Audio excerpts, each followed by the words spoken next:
ಆತ್ಮೀಯರೇ, ಶುಭವಾಗಲಿ ತಮಗೆ. ಸಿದ್ಧಾರೂಢರು ಜಾಗೃತ ದೇವರು. ತಾವು ಮನಸ್ಸಿನಲ್ಲಿ ಅಂದುಕೊಂಡದ್ದನ್ನು ಖಂಡಿತ ಈಡೇರಿಸುತ್ತಾರೆ. ಆದರೆ ಅದಕ್ಕಾಗಿ ತಮ್ಮಲ್ಲಿ ಶ್ರದ್ಧೆ ಮತ್ತು ಭಕ್ತಿ ಬೇಕಾಗಿದೆ.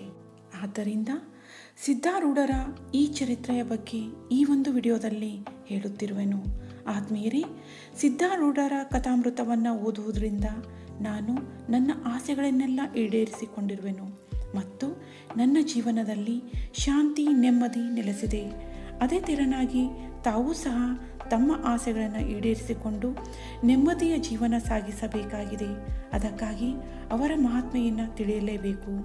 ಆ ಮಹಾತ್ಮೆಯನ್ನು ತಾವು ದಿನನಿತ್ಯ ಪಠಿಸಬೇಕು. ಇಲ್ಲವೇ ಕಥೆಯನ್ನು ಇನ್ನೊಬ್ಬರ ಬಾಯಿಂದ ಕೇಳಿದರೂ ಸಹ ತಾವು ಧನ್ಯರಾಗುತ್ತೀರಿ. ಈ ಒಂದು ಕೆಲಸವನ್ನು ನಾನು ಈ ವಿಡಿಯೋದಲ್ಲಿ ಮಾಡುತ್ತಿರುವೆನು. ತಾವು ಕೆಲಸ ಮಾಡುವಾಗಲೂ ಸಹ ಈ ವಿಡಿಯೋವನ್ನು ಕೇಳುತ್ತಾ ಹೋದರೆ ತಾವು ಮಾಡುವ ಕೆಲಸದ ಜೊತೆಗೆ ದೇವರ ಧ್ಯಾನ ಮಾಡಿದ ಹಾಗೆ ಆಗುತ್ತದೆ. ತಮ್ಮ ಆಸೆಗಳು ಖಂಡಿತ ಈಡೇರುತ್ತವೆ. ಮೊದಲನೇ ಅಧ್ಯಾಯ ಕೇಳುವಾಗ ತಮ್ಮ ಆಸೆಗಳಾಗಲಿ ಅಥವಾ ಯಾವುದೇ ಒಂದು ಸಂಕಲ್ಪವನ್ನು ಮಾಡಿರಿ. ಅದು 56ನೇ ಅಧ್ಯಾಯ ಮುಗಿಯುವುದರೊಳಗಾಗಿ ತಾವು ಮಾಡಿದ ಸಂಕಲ್ಪ ಈಡೇರುತ್ತದೆ. ನಾನು ಮಾಡಿದ ಸಂಕಲ್ಪ ಸಹ ಈಡೇರಿವೆ.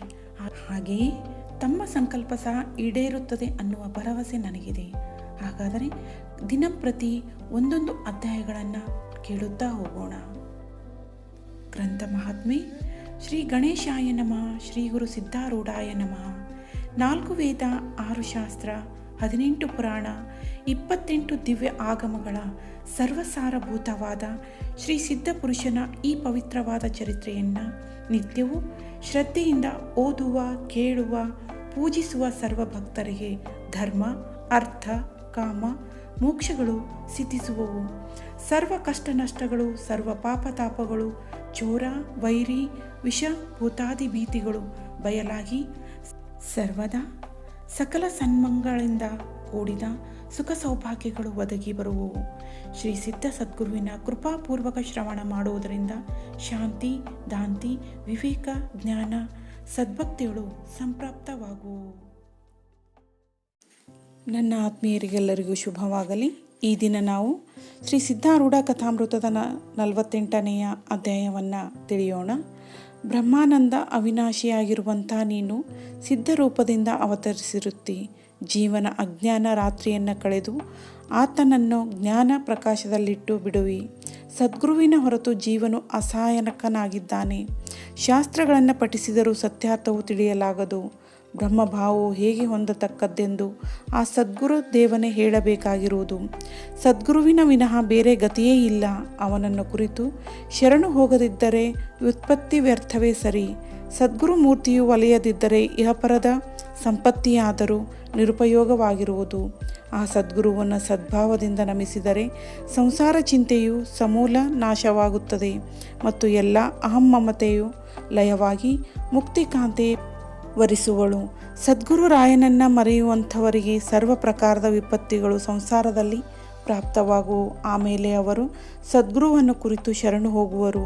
ಇರಲಿ, ಈಗ ಚರಿತ್ರೆ ಕಥನವನ್ನು ಶ್ರವಣ ಮಾಡುವಂಥವರಾಗಿರಿ. ಸದ್ಗುರು ರಾಯನ ಚರಿತ್ರವು ಶ್ರವಣಕ್ಕೆ ಬಹು ಮಧುರವಾದದ್ದು.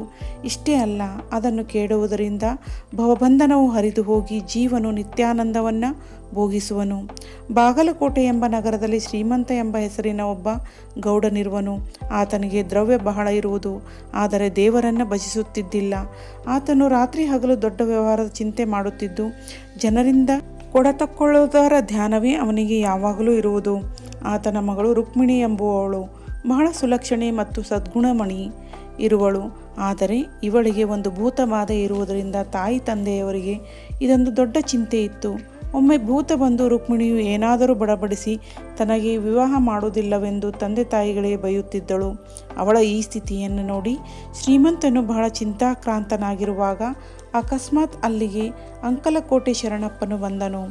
ಆತನು ಸಿದ್ಧಾರೂಢರ ನಿಕಟ ಭಕ್ತನಿರುತ್ತಿದ್ದು ಸದ್ಗುರು ಕೀರ್ತಿಯನ್ನು ಊರೂರುಗಳಲ್ಲಿ ಕೀರ್ತನೆ ಮಾಡಿ ಪಸರಿಸುತ್ತಿರುವನು. ಶ್ರೀ ಸಿದ್ಧರ ಕೀರ್ತಿಯು ವಿನಃ ಜನರಿಗೆ ಮತ್ತೊಂದು ಹೇಳಲಾರನು. ರುಕ್ಮಿಣಿಯನ್ನು ನೋಡಿ ಶರಣಪ್ಪನು ಶ್ರೀಮಂತನಿಗೆ, ಇವಳ ದೆಸೆಯಿಂದ ನೀವು ಚಿಂತೆ ಮಾಡಬೇಡಿರಿ. ಇವಳು 7 ದಿನ ತನಕ ಸಿದ್ಧ ಚರಿತ್ರವನ್ನು ಪಠಿಸಿದ್ದಾದರೆ ಅದರಿಂದ ಸರ್ವ ಪೀಡೆಗಳು ನಿವಾರಣವಾಗುವವು. ನಿತ್ಯ ಸಿದ್ಧ ಸ್ಮರಣೆಯನ್ನು ಮಾಡಬೇಕು ಮತ್ತು ಆತನ ಪಾದೋದಕವನ್ನು ಸೇವಿಸಬೇಕು. ಈ ಪ್ರಕಾರ ಮಾಡಿದ್ದಾದರೆ ನಿಶ್ಚಯವಾಗಿ ಬಾಧೆಯು ನಿವಾರಣವಾಗುವುದು ಎಂದು ಅಂದದ್ದು ಕೇಳಿ ಶ್ರೀಮಂತನು ಬಹಳ ದ್ರವ್ಯ ಖರ್ಚು ಮಾಡಿದೆ, ಅನೇಕ ಮಂತ್ರತಂತ್ರಗಳನ್ನು ಯೋಜಿಸಿದೆ, ಬಹಳ ದೇವರಿಗೆ ಹರಕೆ ಬೇಡಿಕೊಂಡೆ, ಆದರೆ ಅದೆಲ್ಲವೂ ನಿಷ್ಫಲವಾಯಿತು. ಇಷ್ಟರಿಂದ ಗುಣ ಸಿಕ್ಕದಿರುವಾಗ ಒಂದು ಪುಸ್ತಕ ಓದಿದ ಮಾತ್ರದಿಂದ ಏನಾದೀತು ಎಂದು ಅಂದದ್ದು ಕೇಳಿ ಆತನನ್ನು ಕುರಿತು ಶರಣಪ್ಪನು, ಎಲೈ ಶ್ರೀಮಂತನೇ, ಶ್ರೀ ಸಿದ್ಧಾರೂಢರ ಮಹಿಮೆ ನಿನಗೆ ಗೊತ್ತಿರುವುದಿಲ್ಲ. ಅದು ಅಗಾಧವಾಗಿಯೂ ನಿರುಪಮವಾಗಿಯೂ ಇದ್ದು ಅದರ ಪ್ರಭಾವಕ್ಕೆ ಸೀಮೆ ಇರುವುದಿಲ್ಲ. ಇದರ ಪ್ರತೀತಿಯು ನಮಗೆ ಪ್ರತ್ಯಕ್ಷ ಅನುಭವಕ್ಕೆ ಬಂದಿರುತ್ತದೆ. ಉಣಕಲ್ಲಿನ 2 ಸ್ತ್ರೀಯರಿಗೆ ಇದಕ್ಕೂ ವಿಶೇಷ ಭೂತ ಬಾಧೆ ಇರುವಾಗ ಸಿದ್ಧನಾಮ ಮತ್ತು ಕೀರ್ತಿಯ ಶ್ರವಣ ಮಾಡಿದಾಕ್ಷಣವೇ ಭೂತಗಳು ನಿಶ್ಶೇಷವಾಗಿ ಬಿಟ್ಟು ಹೋದವು. ಸದ್ಭಾವದಿಂದೊಡಗೂಡಿ 7 ದಿನ ಸದ್ಗುರು ನಾಮವನ್ನು ಜಪಿಸುತ್ತಿದ್ದು ಆತನ ಕೀರ್ತಿಯನ್ನು ಶ್ರವಣ ಮಾಡುವುದರಿಂದ ಎಂಥ ಕಠಿಣ ಭೂತವಾದರೂ ಬಿಟ್ಟು ಹೋಗುವುದು ಎಂದು ಹೇಳಿದ್ದನ್ನು ಕೇಳಿ ಶ್ರೀಮಂತನು, ಹಾಗಾದರೆ ರುಕ್ಮಿಣಿಯು ಚರಿತ್ರೆಯನ್ನು ಓದಲಿ, ಪಾದೋದಕಕ್ಕೆ ಹೇಗೆ ಮಾಡಲಿ? ವ್ಯವಹಾರ ದೆಸೆಯಿಂದ ಸಿದ್ಧಾರೂಢರ ಸ್ಥಾನಕ್ಕೆ ಹೋಗಿ ಅವರ ದರ್ಶನ ಮಾಡಿಕೊಳ್ಳಲಿಕ್ಕೆ ನನಗೆ ವೇಳೆ ಸಿಗುವುದಿಲ್ಲ. ಹಾಗಾದರೆ ಹುಬ್ಬಳ್ಳಿಗೆ ಒಬ್ಬ ಮನುಷ್ಯನನ್ನು ಕಳುಹಿಸಿ ಪಾದೋದಕವನ್ನು ತರಿಸುವೆನು ಎಂದು ಹೇಳಿದನು. ಶರಣಪ್ಪನು ಒಂದು ಚರಿತ್ರವನ್ನು ರುಕ್ಮಿಣಿಯ ಕೈಯಲ್ಲಿ ಕೊಟ್ಟು ಸಿದ್ಧನಾಮದ ಘೋಷಣೆ ಮಾಡಿದನು. ಅದನ್ನು ಕೇಳಿದ ಕೂಡಲೇ ಅವಳಿಗೆ ದೇಹದ ಮೇಲೆ ಸ್ಮೃತಿ ಬಂದು ತನ್ನ ತಂದೆಯನ್ನು ಕುರಿತು, ಈ ಭಜನವು ನನಗೆ ಬಹಳ ಸುಖಕರವಾಗಿ ಕಾಣಿಸುತ್ತದೆ, ಅದನ್ನು ಕೇಳಿ ನನಗೆ ಬಹಳ ಸಂತೋಷವಾಗಿದೆ, ಅದನ್ನೇ ನಾನು ಸರ್ವದಾ ಮಾಡುತ್ತಿರುವೆನು ಎಂದು ಅಂದಳು. ಆಮೇಲೆ ಶರಣಪ್ಪನು ರುಕ್ಮಿಣಿಗೆ, ನೀನು ಇದೇ ನಾಮದಿಂದ ನಿತ್ಯ ಭಜನೆ ಮಾಡುತ್ತಿರು, ಇದರಿಂದ ನಿನಗಿರುವ ಎಲ್ಲ ಬಾಧೆಯು ಹೋಗುವುದು ಮತ್ತು ತಿರುಗಿ ಬರಲಾರದು ಎಂದು ಹೇಳಿ ಅವಳ ಕಿವಿಯಲ್ಲಿ ಆ ನಾಮ ಮಂತ್ರವನ್ನು ಉಪದೇಶಿಸಿದನು ಮತ್ತು ಚರಿತ್ರ ಪಠಣವನ್ನು ಮಾಡಲಿಕ್ಕೂ ಹೇಳಿದನು. ಇದರಿಂದ ಇವಳ ಮನಸ್ಸಿಗೆ ಬಹಳ ಆನಂದವಾಗಿ ಇದೇ ಪ್ರಕಾರ ನಾನು ನಡೆಯುವನು ಎಂದು ಹೇಳಿದಳು. ಶರಣಪ್ಪನು ಹೀಗೆ ಅವಳಿಗೆ ಉಪದೇಶವನ್ನು ಮಾಡಿ ಅಲ್ಲಿಂದ ಹೊರಟು ಹೋದನು.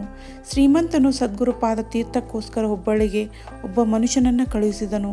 ತೀರ್ಥವು ಬರುತ್ತಲೇ ಅದನ್ನು ರುಕ್ಮಿಣಿಗೆ ಕೊಟ್ಟನು.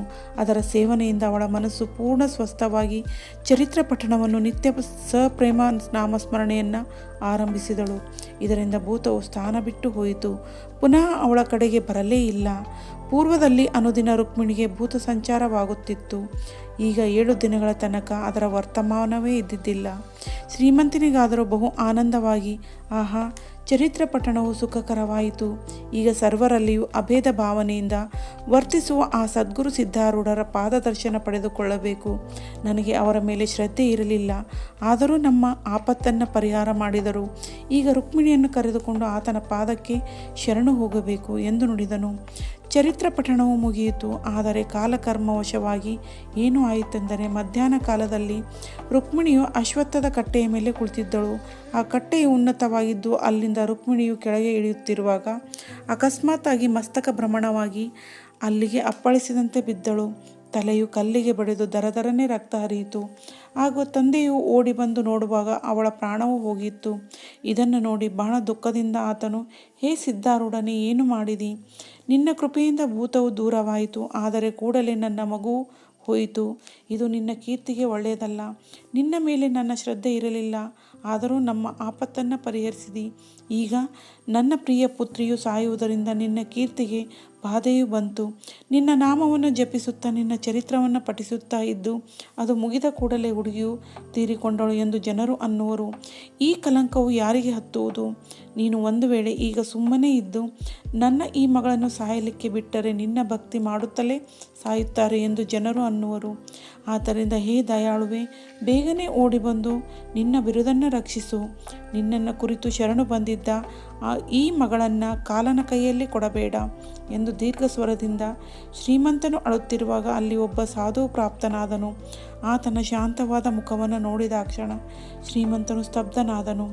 ಆ ಸಾಧುವಿನ ಮಸ್ತಕಕ್ಕೆ ಒಂದು ಕೆಂಪು ವಸ್ತ್ರವು ಸುತ್ತಿದ್ದು ಮೈಮೇಲೆ ಕಾವಿ ಬಣ್ಣದ ಶಾಲು ಹೊತ್ತಿದ್ದನು. ಆತನ ಕಂಠದಲ್ಲಿ ರುದ್ರಾಕ್ಷಿ ಮಾಲೆಯು, ನಾಮ ಹಸ್ತದಲ್ಲಿ ಕಮಂಡಲವು, ಶೋಭಿಸುತ್ತಿತ್ತು. ಈ ಪ್ರಕಾರವಿರುವ ಈ ದಿವ್ಯ ಸನ್ಯಾಸಿಯು ಬಂದು ಶ್ರೀಮಂತನನ್ನ ಕುರಿತು, ಈ ಕನ್ಯೆಗೆ ಏನಾಯಿತು, ನೀನು ಏಕೆ ವಿಲಾಪ ಮಾಡುತ್ತೀ ಎಂದು ಕೇಳಲು ಶ್ರೀಮಂತನು, ಹೇ ಯತಿವರ್ಯ, ನನ್ನ ದುಃಖವನ್ನು ನಿನಗೇನು ಹೇಳಲಿ? ಸಿದ್ಧ ಭಕ್ತಿಗೆ ಹತ್ತಿದ ಕೂಡಲೇ ನನ್ನ ಸಂಸಾರವೆಲ್ಲವೂ ದುಃಖಮಯವಾಗಿ ಹೋಯಿತು. ಒಬ್ಬ ಸಾಧು ವಚನದ ಮೇಲೆ ವಿಶ್ವಾಸವಿಟ್ಟು ಈ ಹುಡುಗಿಯು 7 ದಿನಗಳಿಂದ ಸಿದ್ಧ ಚರಿತ್ರ ಪಾರಾಯಣ ಮಾಡುತ್ತಾ ಇರುವಾಗೆ ಕಡೆಗೆ ಇವಳ ಪ್ರಾಣವೇ ಹೋಯಿತು ಎಂದು ಅಂದ. ಕಠೋರ ವಚನಗಳನ್ನು ಕೇಳಿ ಆ ಸಾಧುವು ತನ್ನ ಕಿವಿಯ ಮೇಲೆ ಕೈಯಿಟ್ಟು, ಶಿವ, ಶ್ರೀ ಸಿದ್ಧಾರೂಢನ ಮೇಲೆ ದುರ್ಧರವಾದ ಅಪವಾದವು ಬರುವಂತಹದ್ದಾಯಿತಲ್ಲ. ಕಾಲಕರ್ಮ ವಶದಿಂದ ಈಕೆಗೆ ಮೃತ್ಯು ಬಂದಿದ್ದು ಸದ್ಗುರುವಿನ ಮೇಲೆ ನಿಮಿತ್ತ ಬಂತು. ಆತನ ಮೇಲೆ ನೀನು ದೋಷ ಹೊರಿಸಿ ನಿನ್ನ ಹಿತವನ್ನು ಕಳೆದುಕೊಳ್ಳುವಿ. ಆದರೆ ನನ್ನನ್ನು ಇಲ್ಲಿಗೆ ಕಳಿಸುವುದರಿಂದ ಆತನು ಎಷ್ಟು ದಯಾಳುನಿದ್ದಾನೆಂದು ನೀನೇ ನೋಡಿಕೋ. ಹೇಳುತ್ತೇನೆ ಕೇಳು. ಭಕ್ತರ ಮೇಲೆ ಸಿದ್ಧನಾಥರಿಗೆ ವಿಶೇಷ ದಯೆ ಇರುವುದು. ನಿನ್ನೆ ದಿವಸ ಆತನಿಗೆ ಭೇಟಿಯಾದಾಗ ಆತನು ಹೇಳಿದ್ದು ಕೇಳಿ ನನಗೆ ಆಶ್ಚರ್ಯವಾಯಿತು. ನನ್ನನ್ನು ಕುರಿತು, ಬಾರಪ್ಪ ಯತಿರಾಯ, ನಾಳೆ ನೀನು ಒಬ್ಬಾಕೆಯ ಮರಣವನ್ನು ನೋಡುವಿ. ಅವಳ ಮುಖದಲ್ಲಿ ಈ ವಿಭೂತಿಯನ್ನು ಹಾಕಿ ಅವಳನ್ನು ಬದುಕಿಸು ಎಂದು ಸದ್ಗುರುನಾಥನಂದನು. ಆ ಸಮಯದಲ್ಲಿ ಅದನ್ನು ನಾನು ಕೇಳಿ ಚಕಿತನಾದೆ. ಆದರೆ ಆ ಮಾತು ಈಗ ನಿಜವಾಯಿತು. ಆ ಸಿದ್ಧ ಸಮರ್ಥನು ಸರ್ವಜ್ಞನಿರುವನು. ಆತನ ಕೃಪೆಯಿಂದ ಸತ್ತವಳು ಈಗ ಬದುಕುವಳು ಎಂದು ಹೇಳಿ ಆ ಯತಿಯು ತನ್ನ ಬಟವೆಯೊಳಗಿಂದ ವಿಭೂತಿಯನ್ನು ತೆಗೆದು ಬಲಗೈಯಲ್ಲಿ ಹಿಡಿದು ಆ ಮೃತ್ಯು ಹೊಂದಿದವಳನ್ನು ಕುರಿತು ಮಾತನಾಡುತ್ತಾನೆ. ಶ್ರೀ ಸದ್ಗುರು ಸಿದ್ಧಾರೂಢರ ಪ್ರಸಾದ ವಿಭೂತಿಯನ್ನು ಸತ್ಯವಾಗಿ ಆತನ ಆಜ್ಞೆಯಿಂದ ನಿನ್ನ ಮುಖದಲ್ಲಿ ಹಾಕುತ್ತೇನೆ, ತ್ವರೆಯಿಂದ ಏಳು ಎಂದು ಅನ್ನುತ್ತಾ ರುಕ್ಮಿಣಿಯ ಬಾಯಿಯೊಳಗೆ ವಿಭೂತಿಯನ್ನು ಹಾಕಿ ಸಿದ್ಧನಾಮ ಗರ್ಜನೆಯನ್ನು ಮಾಡಿದನು. ರುಕ್ಮಿಣಿಯು ಆ ಭಯಂಕರವಾದ ಮರಣ ವಾರ್ತೆಯನ್ನು ಕೇಳಿ ಅಸಂಖ್ಯಾತ ಜನರು ಕೂಡಿದ್ದರು. ಅವರೆಲ್ಲರೂ ಈಗ ಅವಳನ್ನು ನೋಡುತ್ತಿರುವಾಗ ಅದ್ಭುತವಾದ ಚಮತ್ಕಾರವಾಯಿತು. ಯತಿವರನು ಆಕೆಯ ಬಾಯಿಯೊಳಗೆ ವಿಭೂತಿ ಹಾಕಿ ನಾಮಗರ್ಜನೆ ಮಾಡಿದಾಕ್ಷಣ ರುಕ್ಮಿಣಿಯು ಕಣ್ಣು ತೆರೆದು ನೋಡುವಂಥವಳಾದಳು. ಶ್ರೀಮಂತನಿಗೆ ಅತ್ಯಂತ ಹರ್ಷವಾಯಿತು. ಆತನು ಓಡಿ ಬಂದು ಯತಿಯ ಚರಣಗಳನ್ನು ಹಿಡಿದು, ರುಕ್ಮಿಣಿಯು ಈಗ ಎದ್ದು ಕುಳಿತಳು. ಇದನ್ನು ನೋಡಿ ಸರ್ವ ಜನರ ಮನಸ್ಸಿಗೆ ಆನಂದವಾಯಿತು. ಕೂಡಲೇ ಯತಿಯು ಅದೃಶ್ಯನಾದನು. ಇದನ್ನು ನೋಡಿ ಎಲ್ಲರೂ ಆಶ್ಚರ್ಯಪಟ್ಟು ಈತನು ಸದ್ಗುರುವೇ ಮತ್ತೊಬ್ಬನಲ್ಲ ಎಂದು ಹೇಳುತ್ತಾ ಸಿದ್ಧನಾಮದಿಂದ ಗರ್ಜಿಸುವವರಾದರು. ರುಕ್ಮಿಣಿಯ ತಾಯಿಯು ಮನೆಯಲ್ಲಿ ಇದ್ದಿದ್ದಿಲ್ಲ. ಆದರೆ ಈಗ ಓಡಿ ಬಂದು ಪುತ್ರಿಯನ್ನು ಅಪ್ಪಿಕೊಂಡು ಬಹು ಪ್ರೇಮದಿಂದ ಅಳುತ್ತಿರುವಳು. ರುಕ್ಮಿಣಿಯು ಸಶಕ್ತಳಾದ ಕೂಡಲೇ ಅವರೆಲ್ಲರೂ ಹುಬ್ಬಳ್ಳಿಗೆ ಹೋಗಿ ಅವಳನ್ನು ಬದುಕಿಸಿದ ಸಿದ್ಧಾರೂಢರ ದರ್ಶನ ಮಾಡಬೇಕೆಂದು ಹೇತುನಿಂದ ಹೊರಟರು. ಸಿದ್ಧಾಶ್ರಮಕ್ಕೆ ಬಂದು ಸಿದ್ಧಾರೂಢರಿಗೆ ನಮಸ್ಕಾರ ಮಾಡಿದ ಕೂಡಲೇ ಅವರು ಶ್ರೀಮಂತನಿಗೆ ಕೇಳುತ್ತಾರೆ, ರುಕ್ಮಿಣಿಯು ಪ್ರಕೃತಿಯು ಈಗ ಹೇಗಿದೆ? ಸಿದ್ಧರಾಯರ ವಚನವನ್ನು ಕೇಳಿ ಶ್ರೀಮಂತನು ತಾನು ಹೇಳುವ ಮೊದಲೇ ಈ ವರ್ತಮಾನವನ್ನು ಇವರಿಗೆ ಹೇಗೆ ತಿಳಿಯಿತು ಎಂದು ಚಿಂತಿಸಿ ಆಶ್ಚರ್ಯಪಟ್ಟನು. ಆಮೇಲೆ ಹಣ್ಣು, ಕಾಯಿ, ಕಾಣಿಕೆ ಮುಂತಾದನ್ನು ಸದ್ಗುರುಗಳಿಗೆ ಅರ್ಪಿಸಿ ರುಕ್ಮಿಣಿಯು ಅವರ ಚರಣಗಳಿಗೆ ಬಹುಪ್ರೇಮದಿಂದ ಬಿದ್ದಳು.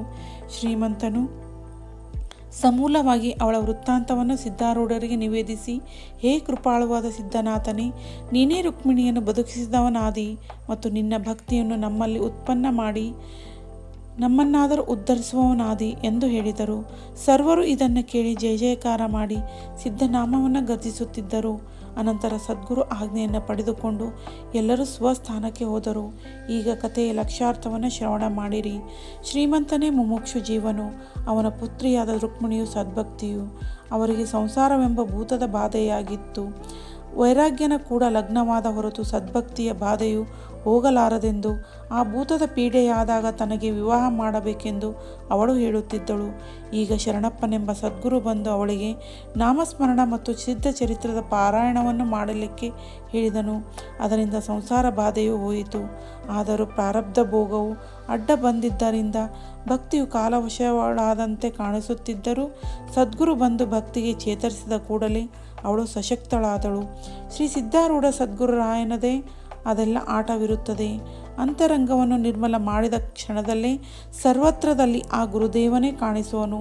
ಅವನನ್ನು ಹೃದಯದಲ್ಲಿ ಸದಾ ಧ್ಯಾನ ಮಾಡುವುದರಿಂದ ಅಂತರಂಗವು ಶುದ್ಧವಾಗಿ ಒಳಹೊರಗೆ ಸರ್ವ ವಸ್ತುಗಳ ರೂಪದಿಂದ ಆತನೇ ಭಾಸಿಸುತ್ತಾನೆ ಎಂಬಲ್ಲಿಗೆ ಶ್ರೀ ಸಿದ್ಧಾರೂಢ ಕಥಾಮೃತದ ಶ್ರವಣ ಮಾತ್ರದಿಂದ ಸರ್ವ ಪಾಪಗಳನ್ನು ಭಸ್ಮ ಮಾಡುವಂಥ ಅತಿ ಮಧುರವಾದ ಈ 48ನೇ ಅಧ್ಯಾಯವನ್ನು ಶಿವದಾಸನು ಶ್ರೀ ಸಿದ್ಧಾರೂಢ ಸದ್ಗುರುಗಳ ಚರಣಾರವಿಂದಗಳಲ್ಲಿ ಅರ್ಪಿಸಿರುವನು.